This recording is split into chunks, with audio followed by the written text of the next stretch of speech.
ओम महर्षि पतंजलि ने योग दर्शन के समाधिपाद के 17वें सूत्र में संप्रज्ञा समाधि के बारे में बताया।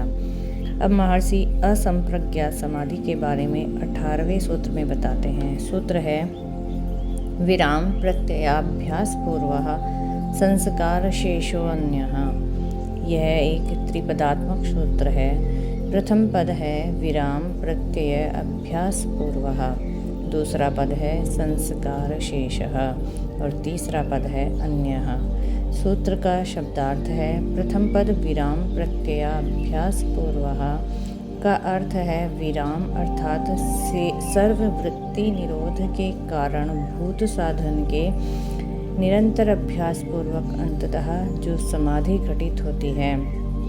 दूसरा पद संस्कार शेषः का अर्थ है जिस समाधि में संस्कार मात्र शेष अवस्था होती है, वही पूर्व सूत्र वर्णित समाधियों से। और तीसरे पद अन्य का अर्थ है भिन्न असंप्रज्ञा समाधि।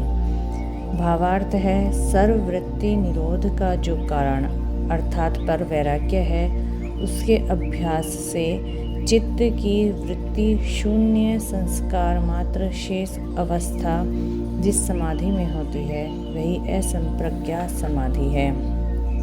यहाँ महर्षि ने चित्त को द्विविध बताया है। चित्त का द्विविध का अर्थ है वृत्ति तथा संस्कार। निरोध अवस्था में वृत्ति नहीं रहती। निरोध कहा जाता है वृत्तियों को हटाना। निरोध अवस्था में वृत्ति नहीं रहती, उस समय केवल संस्कार रहता है। कुछ समय तक चित्त निरुद्ध रहकर उस संस्कार के कारण पुनः वृत्ति उत्पन्न कर सकता है। यदि संस्कार नहीं रहता तो वृत्ति पुनः किस तरह से उत्पन्न होती है, इसलिए उसका लक्षण संस्कार शेष है। इस तरह की समाधि का अन्य नाम निर्बीज है, क्योंकि इसमें बीज या आलंबन भूत विषय नहीं रहता।